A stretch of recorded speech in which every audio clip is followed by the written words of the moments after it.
بسم اللہ الرحمن الرحیم نحمد و نصلی علی رسولہ الکریم اما بعد۔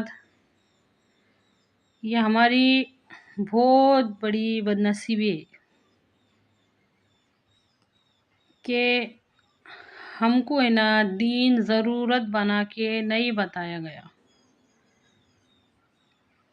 اور یہ ہماری بہت بڑی خوش نصیبی ہے۔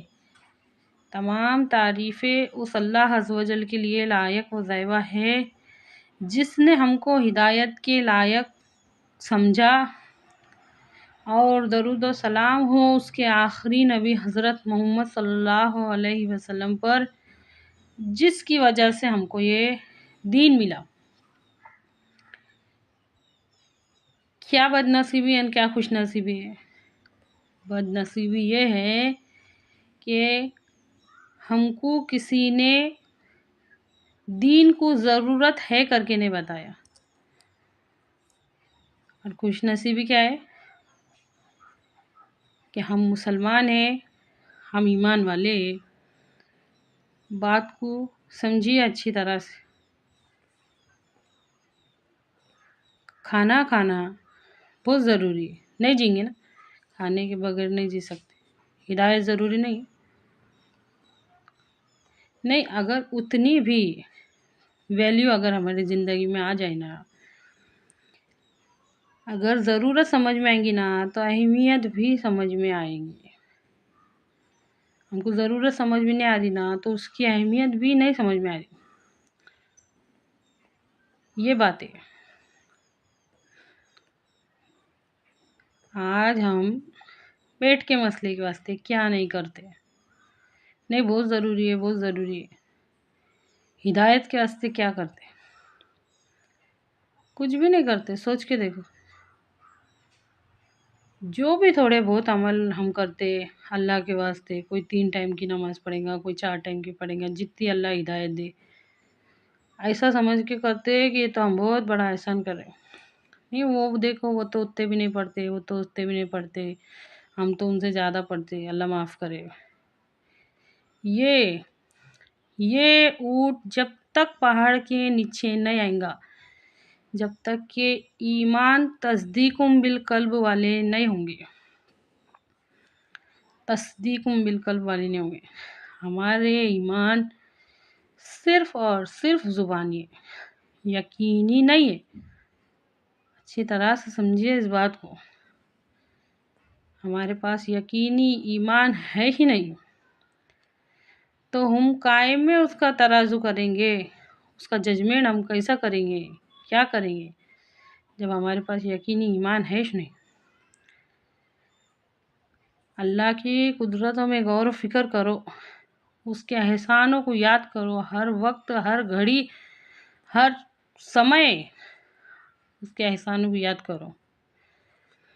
حقیر پانی سے انسان کا بننا، اس کا سننا، اس کا دیکھنا، اس کا بولنا، اس کا کھانا، اس کے ہاتھوں کا ہلنا، اس کے پاؤں کا چلنا، اس کے ہر احسان کو یاد کرو۔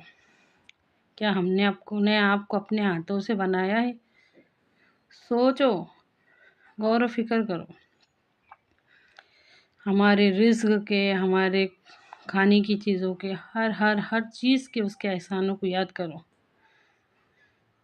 بغیر سہارے کے آسمان کا کھڑا ہونا، زندہ سے مردہ کا نکلنا، مردہ سے زندہ کا نکلنا، آسمان سے بارش برسنا، زمین مردہ کا زندہ ہونا، رات کے اندھیرے کا دن کے اجالے میں بدلنا، دن کے اجالے کا رات کے اندھیرے میں بدلنا۔ ہر بات میں غور کرو، دنیا چلانے والے کے بارے میں، دنیا کیسے چل رہی۔ حقیقت ایمانی ہمارے دل میں نہیں ہے۔ تھوڑے سے عمل کے اوپر ایسا لگتا بہت کرے۔ صحابہ کے ایک عمل پر غور کرو، رضی اللہ عنہ کیسے عمل تھے، اس کے باوجود بھی ایسا لگتا تھا ہم کچھ نہیں کر رہے۔ اللہ کا ڈر کتنا تھا دل میں۔ پڑھو ان سب باتوں میں جا، اچھی طرح سے سمجھیے اس بات کو۔ ان سب باتوں کی اہمیت ہم کو کب ہوں گی۔ جسم سے روح کے نکلنے کے فوراً بعد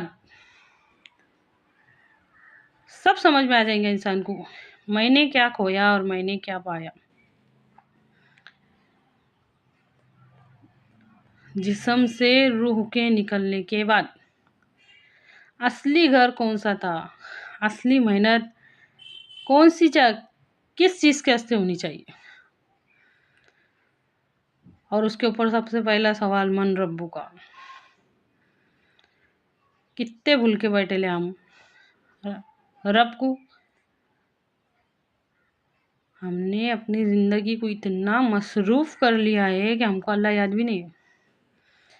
اللہ معاف کرے، نہ اس کا ڈر ہمارے دلوں میں رہا۔ کسی بھی عمل میں غور کرو، کا ہے ڈر، کا ہے ڈر، کا ہے ڈر، نہیں ہے ڈر، کا ہے محبت، کا ہے محبت، اللہ کی محبت کا ہے، نظر آ رہی؟ من دینوں کا، تیرا دین کیا ہے؟ من نبیوں کا، من نبیوں کا، تیرے نبی کون ہے؟ قرآن پاک میں اللہ تعالیٰ ارشاد فرماتا ہے، اے پیغمبر کہہ دیجیے ان لوگوں سے، سورہ آل عمران کی 31ویں آیت ہے، اے پیغمبر کہہ دیجیے ان لوگوں سے، اگر تم اللہ سے محبت رکھتے ہو تو میری اتباع کرو، میری پیروی کرو، میرے نقش قدم پر چلو، تو اللہ تعالیٰ بھی تم سے محبت کرے گا اور تمہارے گناہوں کو بخش دے گا۔ اسی پیغمبر کے نقش قدم پر چلنے کو دین کہتے ہیں، اللہ تعالیٰ کے حکموں پہ اور نبی کریم صلی اللہ علیہ وسلم کے طریقے پہ چلنے کو دین کہتے ہیں۔ اچھی طرح سے سمجھیے اس بات کو۔ اے اللہ کہنے سننے سے زیادہ عمل کی توفیق دے۔